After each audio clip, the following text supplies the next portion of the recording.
Okay, first off, hi everybody on the internet. Oh, that was interesting. You guys caught all that, right? I'm confused at who I am right now. Right? So, Hey, I was fine.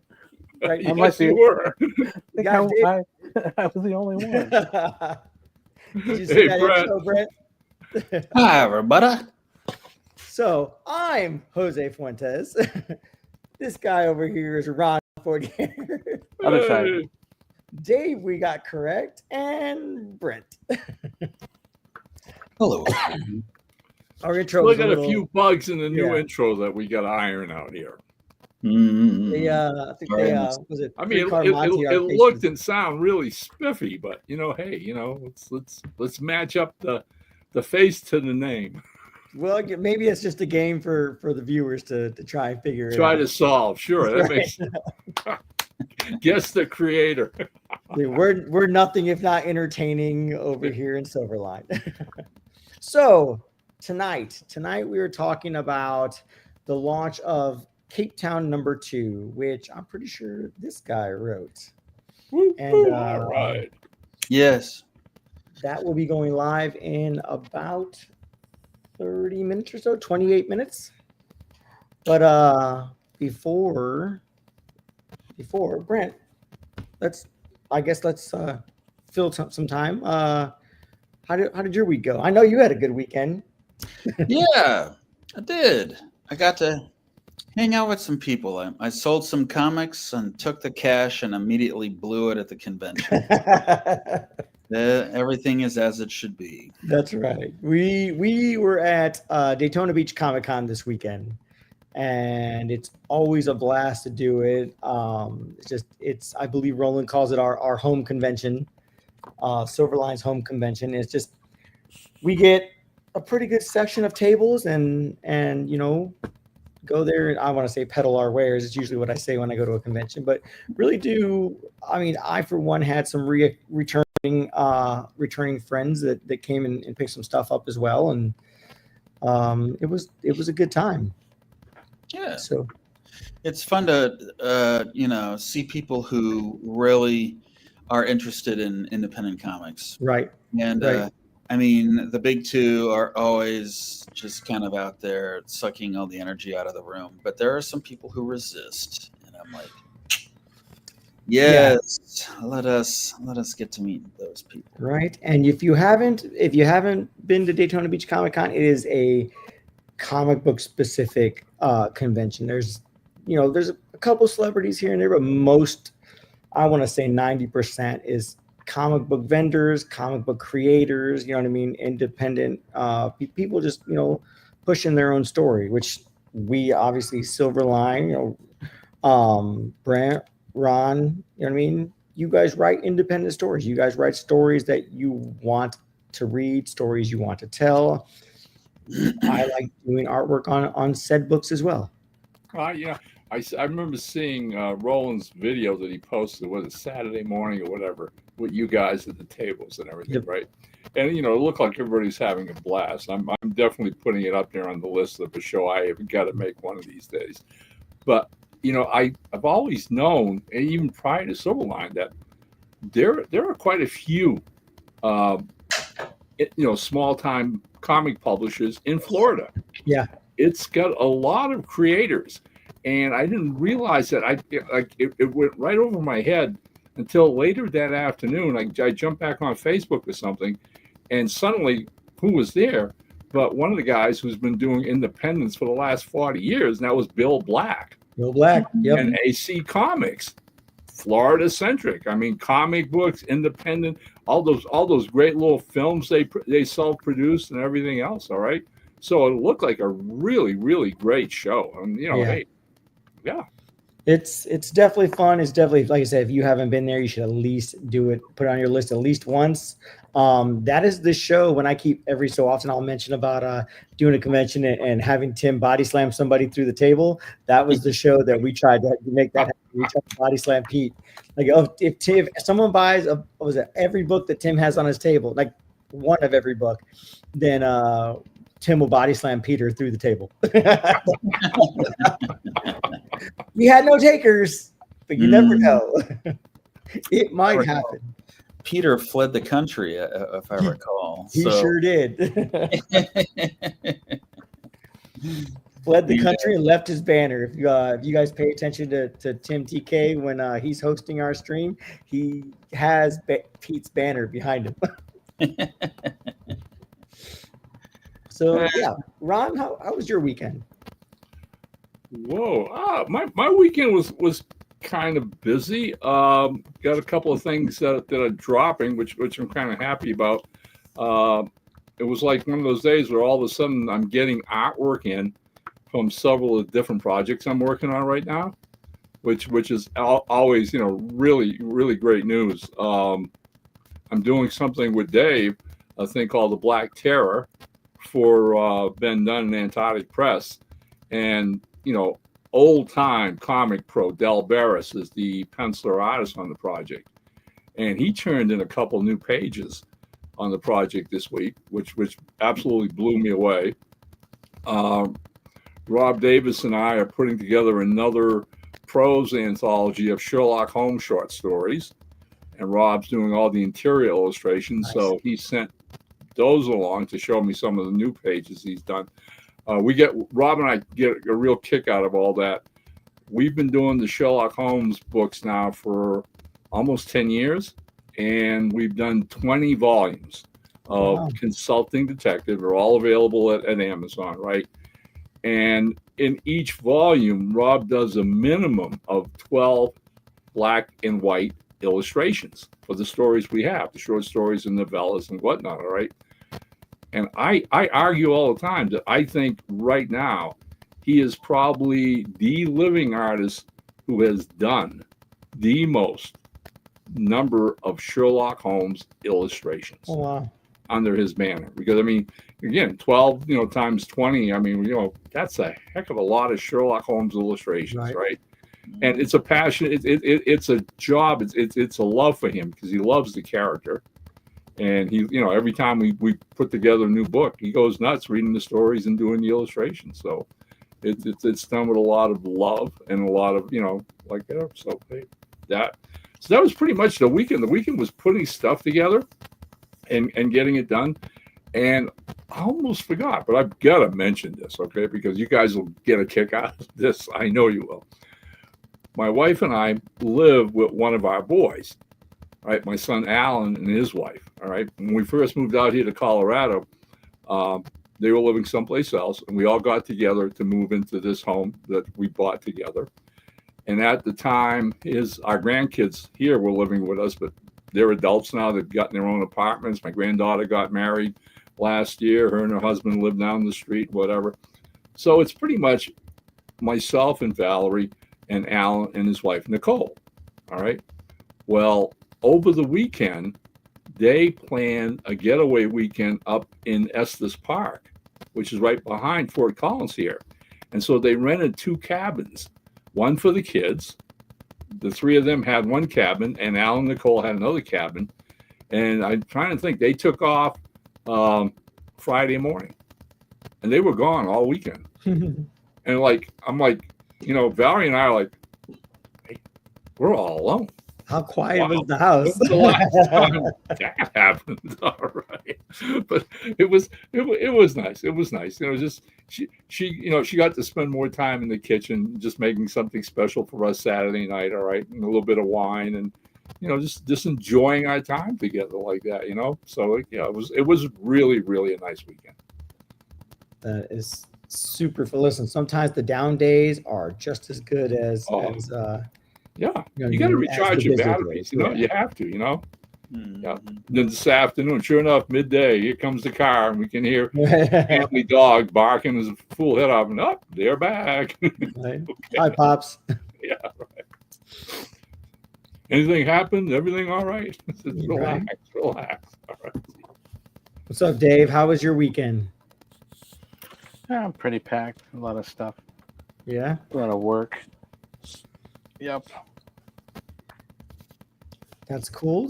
Work is good too, right? You get some side hustle stuff done, some stuff that isn't your primary day job stuff. We We also had a No, you're good. family friend come in, so we did spend a little bit of time going through and seeing a family friend too. So That's cool. working that. So yep. Go ahead. Sorry. No, that's all right. So this past week, my wife and I signed closing papers on our house. So Hey, just bought a house. congrats. That's awesome. Thank you. It's just, I mean, I'm excited for it. I'm gonna have land for my chickens and my turkeys. I have chickens and turkeys, by the way. I'm surprised, and I even have 2 roosters. I'm surprised my neighbors haven't yelled at me yet. But then again, Daytona Beach Comic Con, I actually got to go pick up my daughter, who I believe I told everyone went to college, and she's going for, she's double majoring, so she's being ambitious, and she got to spend the weekend with me. She spent the weekend with me at Daytona Beach Comic Con, and I got to bring her home to see the family for a little bit. Nice. So I spent a lot of time driving. That was basically my weekend. All righty, we have 18 more minutes. All right, and let's talk a little bit about Capetown. Tell us about Capetown, Brent. Sure. Well, I'm excited that this is coming out. I think it's been a couple of years since the first issue came out, and the idea was basically just one I had about. I've loved the idea of superheroes basically all my life. I have photos of me as a little kid dressed up like Spider-Man, and I'm like, wow, okay, man, much earlier than I thought. But just the idea of what would happen if someone actually felt like they had the power to do something that other people don't, in terms of, would they just put on a costume and just wade in and start stopping bank robberies and stuff? And I was like, what would really go into that? And that kind of started to get the idea going. And I don't think Capetown is really a deconstruction necessarily of superhero books. I really just wanted to look at it from the standpoint of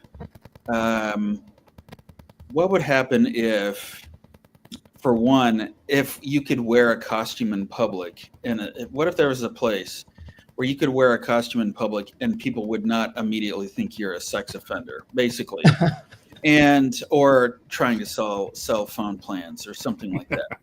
And okay, that's a start.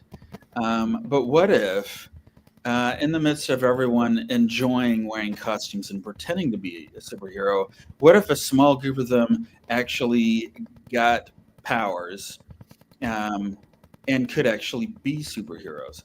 And no one in this city, the name of the city is Capernaum. Oh, and I think it's somewhere on the East Coast. I can't remember. I actually have a map. But anyway, the whole idea isn't that, people have powers and can suddenly bench press a ton. This is more like something got into the water supply, and a small handful of people can do a little more than the average person. And what would you do? What do those people do? And that's kind of the environment of the story.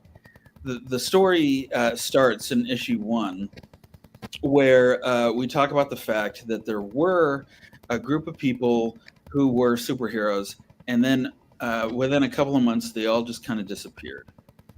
And a little time went by, and now 2 new superheroes have showed up on the scene, and they're wanting to know what happened to the first crop. And so you see them, both of them. One hero's name is Recon, and his story is that he does have these low-grade powers, and he's wanted to be a superhero. And his wife is kind of acting as his handler, the guy in the chair, except it's his wife. And so she's kind of talking him through stuff as he's fighting crime. and the other one is Seismic, and he is backed by a wealthy guy who has his own agenda that will unfold over time. But he also has kind of an interesting story. But really, the thrust of the whole story is they're trying to figure out what happened to all these superheroes, while at the same time trying to reconcile with the fact that being a superhero is kind of dangerous. Which is, again, just something you don't really run across in superhero comics. It's like you get powers.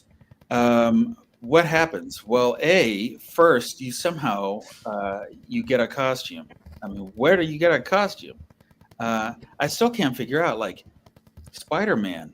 I mean, what a great costume designer Peter Parker is. He should have gone into business just designing costumes. Killing me. The Marvel version of Edna. Yeah, exactly. But he just kind of dropped that, and you never hear about it again. Or at least I don't think so. So where do they come with their costumes? And then superheroes get injured, but only briefly. And it's always like my mutant metabolism helped me to heal from this gunshot wound, or my spider irradiated, strength and speed of a spider helped me to shake off the fact that I don't know, I lost so much blood I should have been dead 20 times over. That's not great. I want to find out what would happen if someone actually did get injured. How would they deal with that? And so all of this kind of trying to ground something in the real world, but also have kind of a compelling, at least I think, drama behind it, is kind of what caused me to look into it.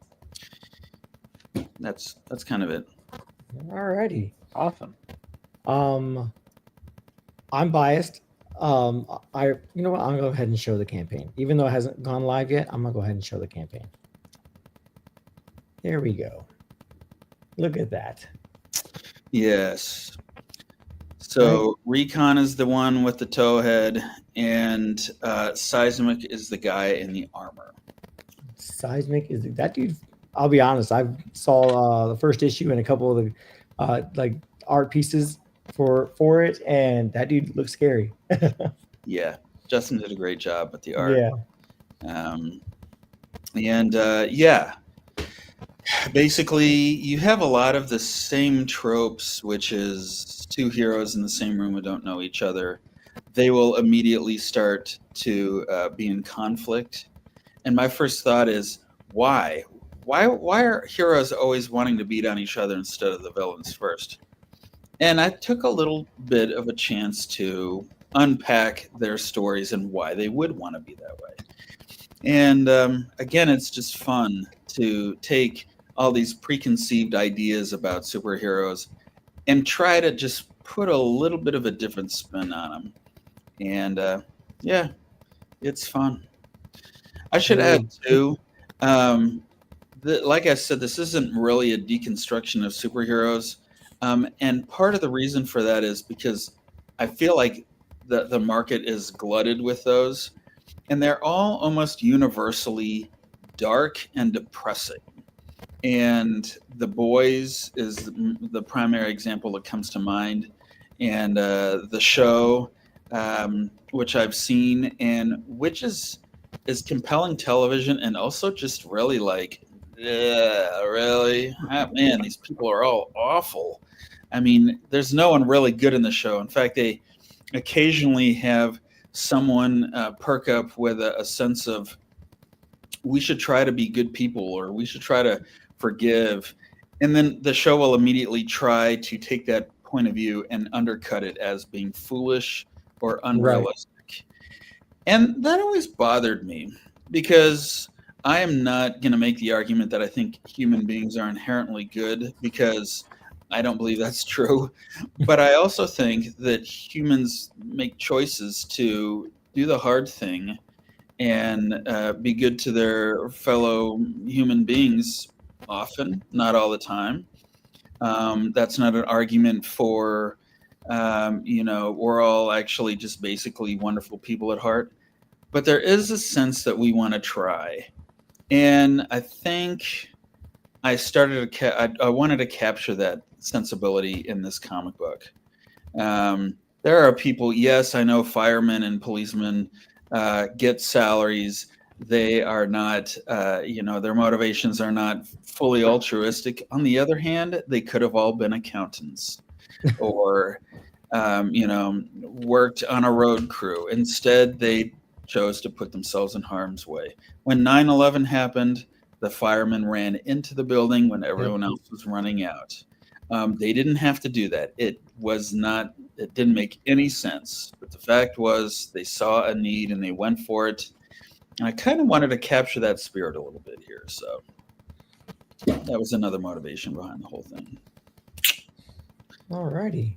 So I'm going to ask Brent. So listening to your, the beginning, the concept and whatever, and you say issue 1 is what 2 years old? Yeah, I think so. So how much of the storyline continues in this second issue? Actually, it is a 4-issue story. Okay. So we will definitely do a recap on the inside page like we always do. I think Silverline is pretty good at doing that. Yeah. Yes, I don't want anyone to be lost. I try. Kalis is a little bit different. That's the other book that I do. There are a lot of storylines there that I have to almost be very specific, but this is basically a pretty basic story. And if people jump on with issue 2, they will know what's going on by the time they read the first page. All right. Yeah. Cool. Yeah. So we get the follow-up, or I'm sorry, not follow-up, the recap, right? Which if you haven't picked up the first issue, you can also pick up in the campaign when it goes live in 7 minutes. Ooh, countdown. Yeah, we're getting there. Definitely on the countdown. Yeah. But yeah, what can you tell us about, without giving away too much, talk to us about the 2 main characters. You said Seismic and Recon. Seismic and Recon. Okay. Okay. What can I tell you about Seismic? Seismic is let me start with Recon, actually. Recon is a kid who he's, I want to say like maybe 30 years old. He works for the city of Capernaum. Basically that is how he gets kind of the info. He has a relationship with the chief of police, largely because the police budget runs through his office. And so he gets to pal around with them a little bit in an official capacity and also learn what are the trouble spots around the city. But he's unappreciated at his job. He works for the city government, which often overworks him and underpays him. And this is something he has to struggle with. He is married, no kids. His wife is Asian American. She is a counselor in a hospital, often having to counsel people with cancer or other life-threatening diseases or illnesses, which kind of colors their home life, and that they have to learn to not bring their work home with them. Jeff has to learn to be sensitive to what his wife needs, even when he's thinking, I really just want to go out and be a superhero. And she is having to learn to let him do what he needs to do and not worry about him. But at the same time, too, there are times when she will actually talk him through some of the crime fighting that he does.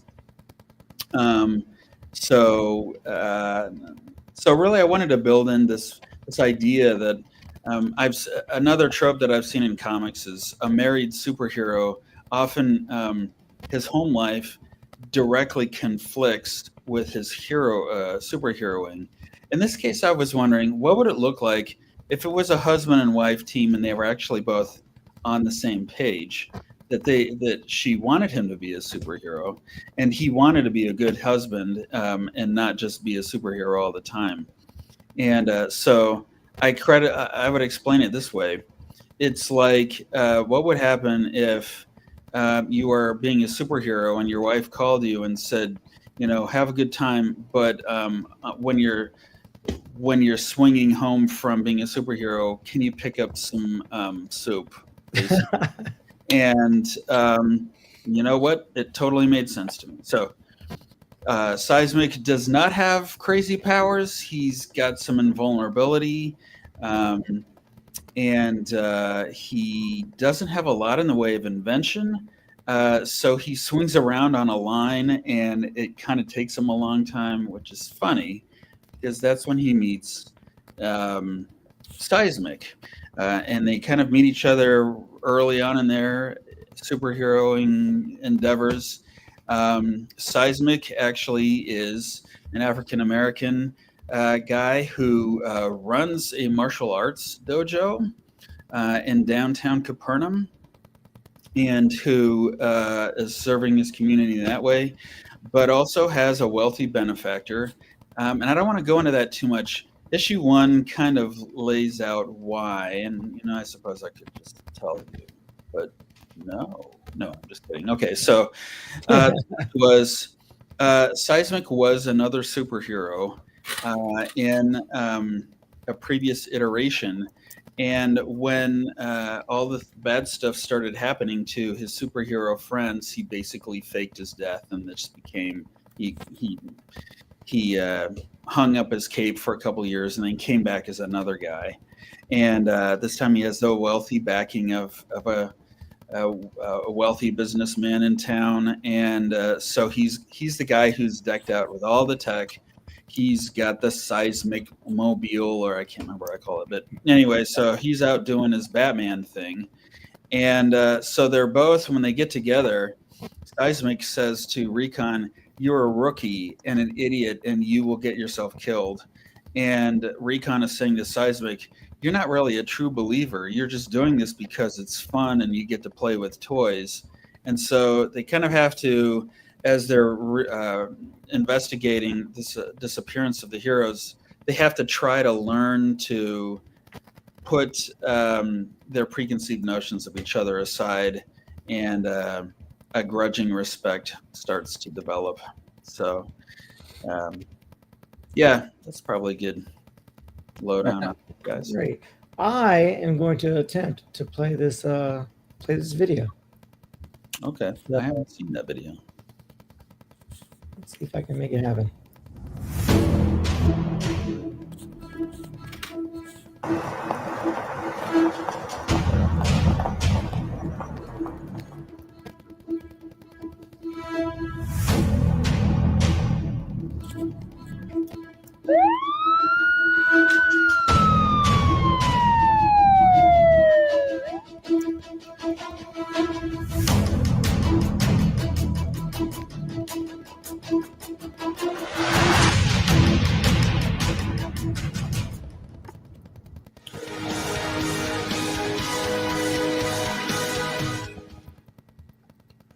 Alrighty. That's a nice promo. Well done. Right? Yeah. That is. That's the first I've seen it too. Cool. It's always exciting when the powers that be put something together. Yes. You get to see it at the same time that our viewers see it. Yes. So, all right. The campaign it should be just starting any minute now. And I will run as soon as I hit the right button. The campaign link at the bottom for when this campaign goes live. We have several rewards for this, and if I may add, some cool covers. You guys can see those on there. Got artist J.W. Franklin for cover A, colors by Mickey Clausen. We got Rob Davis for cover B for the penciler, Tommy Flormonte for inks, and Mickey for colors. And then cover C, Javier Lugo, and me on inks, and Mickey on colors. I think they're all wonderful, and once this goes live, you guys should pick them all up because we have a reward tier for that. We do have early bird special, and for $20, I believe you get one of every one of the covers. We have, if you want to just get one, you can get just one. Over here, you get 2 issues, no foil. We have a foil cover, by the way. Cover A, I believe, is the foil cover. And then over here, foil plus 1. Do we have a picture of the foil? Did we get that on there? We might not yet. All right.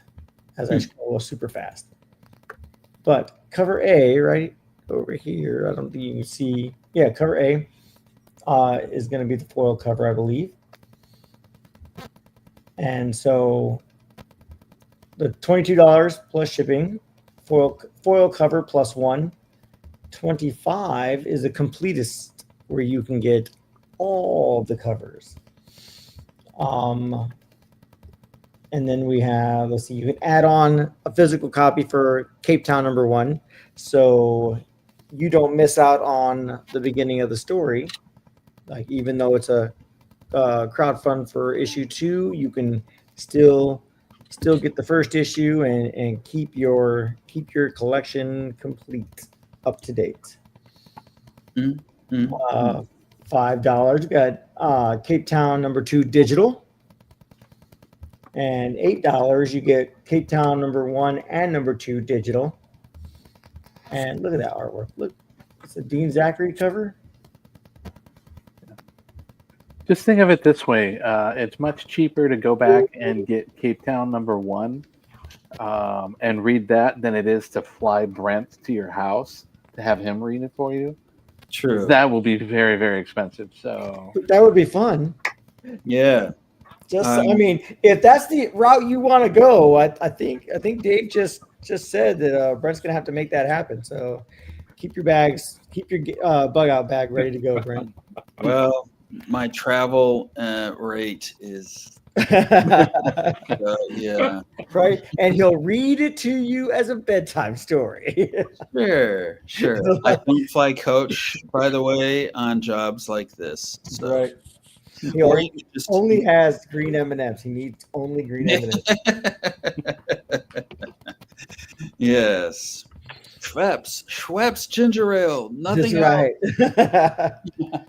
All right. There is Javier Lugo's cover with my inks. Look at that. It's pretty crazy. As much as I enjoy the one, the cover that I work on, I love this cover. Yes.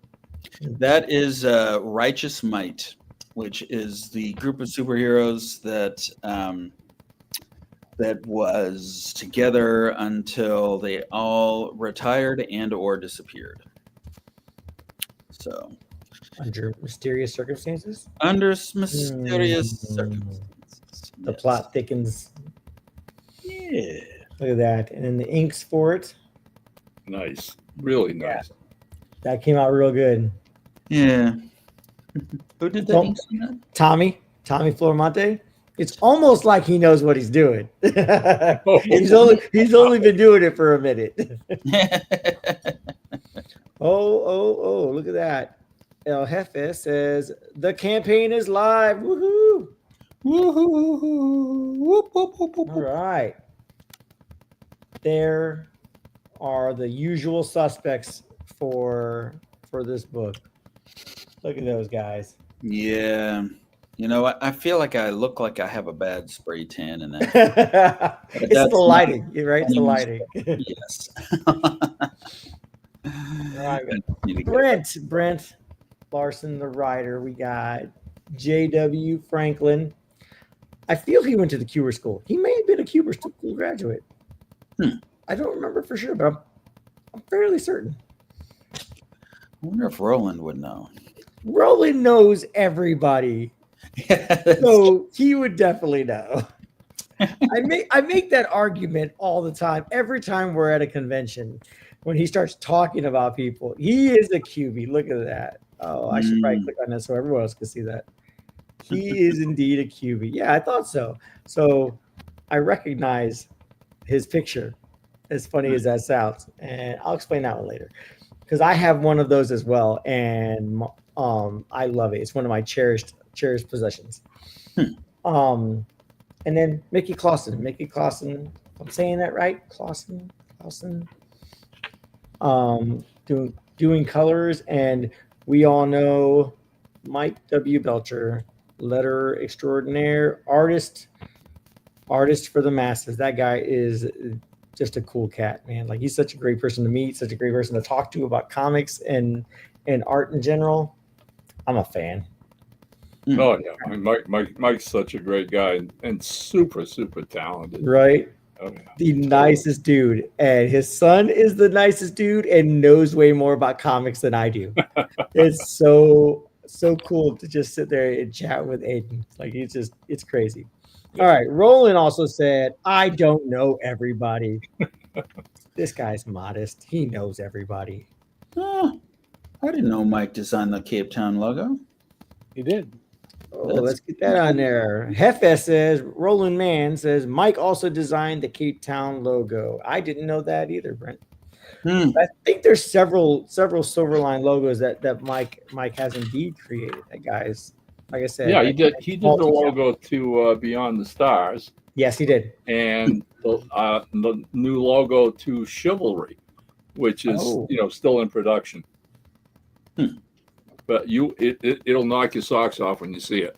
Again, Mike's an all-around Renaissance man when it comes to comics. He really is. He really is.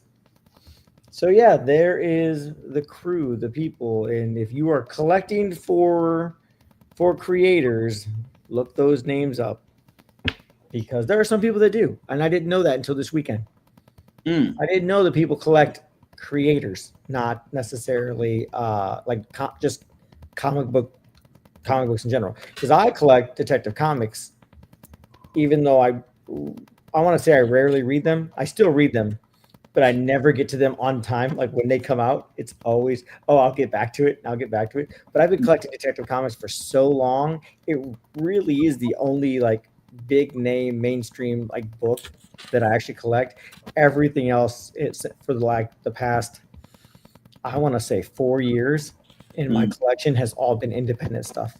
And as I said this weekend, I'm sure Hefe will agree, the better stories are coming from the independent creators. I'm that way with Avengers.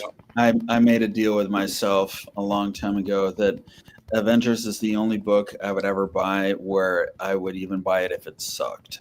So thankfully I haven't do that too much. A little bit, but not too much. So. All right. Roland gave some clarity as well. Just off the top of his head, Mike did Beyond the Stars, Reject, Switchblade, Silverline Team-Ups. I had to remember what that one was. Teen Beetle, all logos designed by Mike. Whoop, whoop, whoop. And all right. He said, yay, Jose, to me collecting independent books. Roland is Roland, I don't know why you're not here. He's probably grading papers. Roland is a busy guy. But he also says, indie comics rock. And I'm pretty sure they sure do. Yeah, we all agree with that. Otherwise, why would we be doing what we do, right? You got it, buddy. Hey, Roland, you would actually appreciate this. I just bought this from a friend. The Thor Simonson Omnibus. So, yeah. Wow. I'm really looking forward to sinking my teeth into that. So. That's interesting. Yeah, that you said that. I say Roland also said, but I do collect pretty much anything Walt Simonson. I think I have a Walt Simonson art book. Or maybe it's Bernie Wrightson. I don't remember which. Yeah. It's Spoils Left Behind when somebody couldn't take it with them. Yeah. Yeah.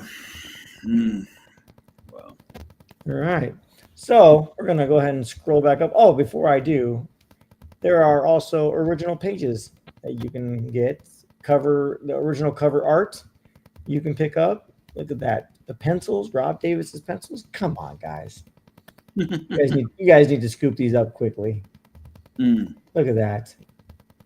Again, I'm biased. It's pretty. Yes, it is. You definitely have some pretty awesome creators. Like, you know, not just you, Brent. Not trying to brown nose there, buddy. But look at these pages. Yeah, I know. It's funny because several times I'm like, "Hey, comic book writer," and they're like, "Oh, really? Oh, look at these books. Oh, the art is so great." And I'm like, "Yes, the art is great." I would imagine, and I love the fact that, like, you know, a writer is really hard, and I appreciate it. I know several writers, but the ability to go to a convention and you have to talk. You have to be able to talk to people as a writer, because you don't have the art unless you have the book on your table. You have to sell people, you know what I mean, with your words. And I think it's amazing. And I think it's just a testament to writers at conventions, just what they can do to, you know what I mean, to bring the crowd to their table. And I think if you took a survey, all right, guys, you would probably find that most comic book writers, all right, the pros in the business today, even initially, if you'd have run into them when they were in grade school or high school, they would have probably been the nerdy, shy kids, and most likely wouldn't be outgoing that much. Okay. I mean, I'm speaking for myself now, but this has been echoed with a lot of my colleagues over the years that I've met. And basically the whole concept of being introvert or extrovert, I remember in high school reading an article in a magazine about these qualities in people. And one of the things that the gentleman who wrote the article said was the advantage of the introvert over the extrovert, all right, is that if they apply themselves, the introvert can change their habits and personalities. They can adopt an outgoing personality that's genuine if they work at it. An extrovert will never become an introvert. They just don't know how to shut up. Okay? That has been so borne out. I have good friends who are dyed-in-the-wool extroverts. And if you can get a word, Angel, no, I love them. They're great people. Don't get me wrong. All right. But the concept of not talking constantly, being the first one at the party, all this good stuff, it's beyond them. They can't do anything about that. All right. So here I am in high school and I'm reading this, right? And I'm thinking to myself, okay, so I am definitely an introvert. So what do I do to change that? All right. And I didn't really give that much thought. Finish high school, go to work for a couple of years, end up in the Army. I get by. I'm in the Army. I'm in the Army for 3 years, right? Vietnam, all this. I come back. All those things are well and good. What the big change for me was years later, I'm working at this, General Electric factory. And General Electric made a big deal out of having classes at nighttime after your shifts were over in the back building, the office building, where they would have all kinds of different business type related classes that some of their professional managers would teach. And one day out of the blue, my foreman comes up to me and goes, do you ever think of taking one of those nighttime classes they offer here? And I went, not really. What are we getting at? He says, well, one of the head guys of marketing, a guy named Les Rosno, is going to be teaching an 8-week course in public speaking. Think you'd like to take that? And initially, I'm about to open my mouth and say, no freaking way, all right? And I didn't. Right? Like this little voice inside of me going, this is it. This is what you were waiting for, right? And I went, okay. And he turned around, walked off. I'll sign you up. And he goes, and I go, what the hell did I just do? I got home, told Valerie, right? And she goes, Les is a great guy. You will love this. Okay. GE, the corporation, had literally developed this program. They had books on it, text at workbooks that you work with. That was one of the best 8-week courses I've ever taken in my entire life. I learned the basic principles of public speaking. And trust me, next thing you know, I'm going to Comic Cons, and every one of those elements comes into play. All right. I mean, just simple things like not being afraid of your audience, of understanding that the people on the other end of the table, the fans who come by your table at a con, are your friends. They are comic fans like you. So engage in the conversation. You know what? And so, it's just, it literally, that whole article I read in high school applied. And believe me, I have tons of friends today who go, you're not an introvert. You were never an introvert. They didn't know me in high school. Let me tell you, I was Mr. Shy Guy, all right? But you can change. You can literally change. And the first few cons I ever went, I sat there like a bump on a log. People will walk by my table and just keep walking because I wouldn't engage. But after taking this class and learning some of this stuff, it just came easy to just say hi. You're walking by your table, just say hi, and have the real attitude that I'm here to have fun, and hopefully, if I can make new friends, that's gravy. Okay, I'm ahead of the game. If I sell something, great. If I don't, and I still had a good time, and I met nice people, I'm still ahead of the game.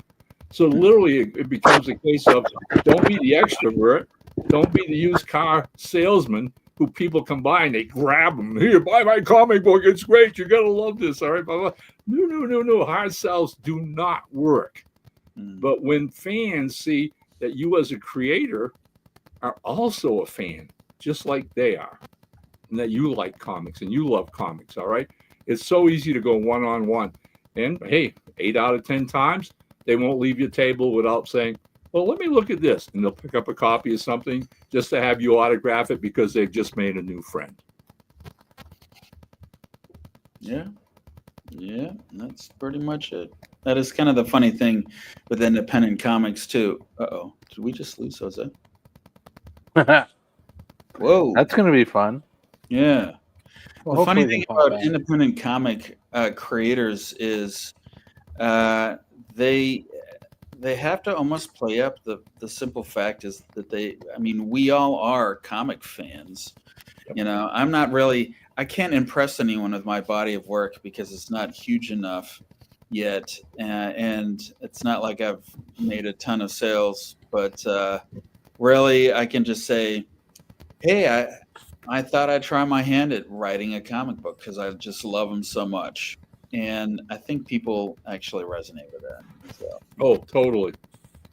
So fans are so sharp, honestly, and they can spot a phony a mile away. Let me tell you, big deal. Okay. I mean, if they see you're a kindred soul and you really love what you do, that's the biggest magnet in the world. You'll draw them to your table because you're having so much fun.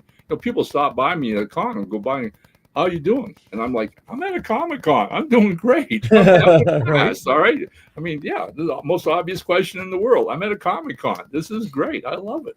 Yeah. So Roland also chimed in on the whole extroverted, introverted. He said, an indie creator has to figure out how to be extroverts while they're trying to sell their stuff. It's vital. Exactly. I will tell you, even as a creator, a penciler, an artist, it is really hard for me to try even remotely to be extroverted. And I will tell you, my first few cons I ever went to, I was exactly just like you said, Ron. I was a bump on a log. I'd say, people will come by, hi, how are you? Please look at my stuff. You know what I mean? But my local comic shop, when I came back home after art school, he's like, hey, let's do some shows together. Like I'll go there and take my comics. You take your artwork. Like we'll just get tables together. And it definitely helped when he would sit there and say, "Hey, if you guys buy a comic, or if you buy a comic from me, or buy a comic from Jose, go over there. He'll let you give him a hug." And he would be barking this from his table, and I'm like, "Wait, what? Like, what are you talking?" I had 3 people. I'm pretty sure it was 3 people that took him up on that. That's awesome. So it took that, and then learning to talk, and definitely tabling with Roland. You know what I mean? Because Roland is a talker. Oh. I love Roland. You can Watching learn him tons work, from yeah, Roland, definitely. watching him work at a convention is magic. Like, he would just, it doesn't even matter. You like comics? Come check this out. And all of a sudden, he's got people in there. He's chatting about like weird stuff I don't even know about, mentioning every comic creator in the world because he knows them. And then people walk away. They may not walk away with, like, you know, every book he's got, but they're definitely walking away with something. You know what I mean? He's piqued their interest about some book that they're doing. And I can't have that same approach just because it's I don't think it's in me to speak like that. But tabling with Roland, I have learned I really like talking about my process, right? So I don't have to sit there like, "Oh yeah, my artwork's amazing. This is amazing. I remember this is fantastic," right? No, it's, "Oh, dude, how did I do that? Check this out. I use this and this and this, and this is the technique I used. And you don't even have to have anything fancy. Check it out," right? I really started doing a lot better. And I've had reoccurring or returning, like, I don't want to say customers, but they really are returning friends. You know what I mean? People who have come back, like, "Oh, hey, do you remember me?" "Yeah, I remember you. I had a kid do that this weekend." Like, "Oh, you remember me?" It's like, "Yeah."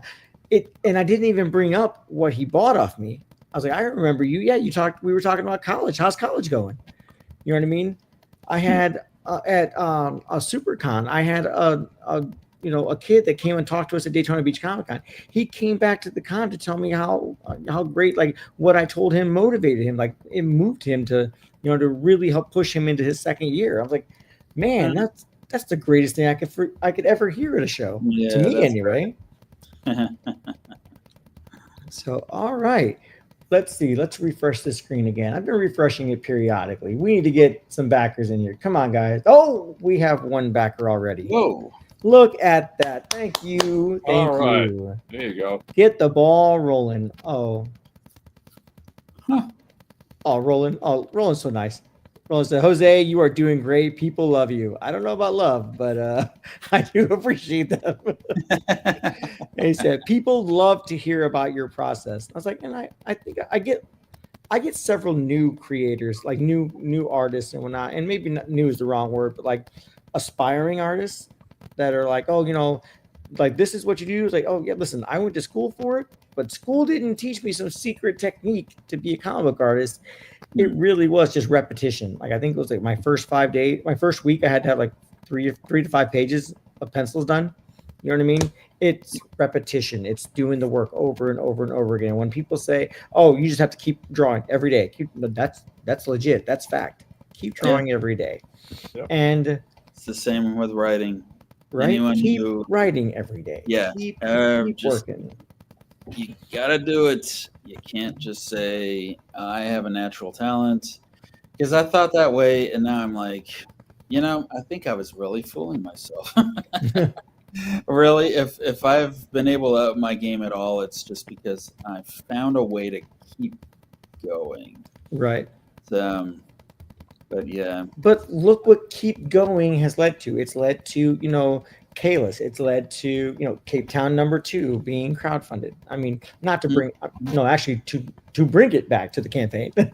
Yes, it's Jose. No wonder everyone loves you. You know how to bring things back to the campaign. I do try. There's a whole lot of trying in there. Doing very well. Very well. Thanks, Dave. But yeah, I am proud of the work that we do with Silverline. I'm proud of the books that we put out, the stories we put out. They're stories that I feel like are, like I said, independent creators. They do create the best stories. I mean, we've read everything, again, not knocking, but we've read everything Marvel has put out. We read everything that DC has put out, other, Image and stuff like that. But independent creators are telling the story they want to tell, like telling stories from their heart that they want, are compelled to tell. just like when, before I went to art school, I was drawing on everything at work until my boss stopped yelling at me about it and started asking me, what are you drawing today? You know what I mean? Yeah. So it's the same thing. You keep doing it, keep going. Like, you realize it's a compulsion you can't get rid of. You might as well feed into it, right? Same principle with writing, same principle with our books. And so, yeah. All right. Well, we are almost at 12 o'clock. We've got one. We'll do another refresh. Still got the one backer. That's all right. We're happy with that one backer right now. You know what I mean? We got 21 days for this campaign, and there are definitely some great rewards to get. There's some great artwork to get, and there is some. It's a great story. It's a great story, and I would be remiss if I didn't add in there, as I scroll quickly, that if you've missed any other Silverline books that you think you might want to get, we have a tier for that as well. Come pick up your missing Beyond the Stars. Come pick up your missing K-List. Come pick up your missing Obsoletes. Like, we have something for everybody, and it's right there on the crowdfund in our Fund My Comics store, and we recommend you get them all. There you go. I agree. Right, every single one of them. We've all worked on some really great books. Ron has worked on some great books. I mean, look at the titles that you just listed off. I mean, unlike Marvel or DC or whatever, right? The last thing you're going to find is cookie cutter stuff here. All right. Right. It's an eclectic bunch of comics by a variety of super gifted creators, writers, and artists, and whatever, and totally different original stuff you're not going to find anyplace else. So hey, check it out. Hey, come and pick up Capetown too. Look at this and check out what else Silverline has out there. And if you missed something, pick it up. All right. I would like to just talk about one more thing. Let me stop that one. Let's bring up another one. Just to round it off, closing out. We all work on several projects, several things and whatnot. And I just want to share something that Ron has got going on coming up soon too. And let's see, is that it? Window, that might be it. Let's see. All right, let's go ahead and share that. All right, Ron has Brother Bones' original story coming out. And I just want to take a second to just, give Ron a little mention in there. We're going to go ahead and. Well, yeah, I appreciate, you guys letting me tag along, be the caboose in this episode. This was about Capetown, and I didn't want to take away that spotlight. It's well deserved. But I just wanted to give, those folks who've been watching our show on a regular basis, and thanks for doing that. The Brother Bones Kickstarter campaign starts this coming Friday, the 12th. So just wanted to give it another shout out. I gave Jose a couple of other images. If you got a second to post, the Rob Davis page, if you can put that up, I think that will excite a few people. Issue number 1 of Brother Bones is 40 pages long. All right. Wow. The first 33 pages are the first chapter of the graphic novel. And then we've got a 6-page bonus short in the back, drawn and illustrated by all our mutual buddies here at Silverline, Rob Davis. And that thing is just phenomenal. And that's the front page. That's the first page of 6 pages of a short called Nowhere to Run. And when you see the rest of them, it'll blow you away. But anyways, that's it. Brother Bones launching. All right. The original, the origin graphic novel. I've been writing the adventures of this character for almost 14 years now in prose. And this is the first time that origin story is done as a graphic novel. The artist is Joe Arnold. Our buddy Mike Belcher, once again, was really kind enough to help us out and do the lettering and made it look absolutely beautiful. So thanks for the platform for a little bit. Problem. That's Friday the 12th. Check it out at Kickstarter. Thanks. All righty. And again, click on his Kickstarter link to notify you on launch, and click on our link for For Capetown, we will be monitoring it. We will say thank yous. 21 days. It's plenty of time for us to meet our goal. And remember, as Tim likes to say, you're not funding a pipe dream. You're funding a book that's already completely done. It's just paying for, helping to pay for printing and other little incidentals and whatnot. And we're really trying to reach our goal. Get into stretch goals, get you those bookmarks, get you those stickers, get that flight for Brent to come over and read it to you as a bedtime story. So I suppose I'm open to it. Right? Not now that you've twisted my arm.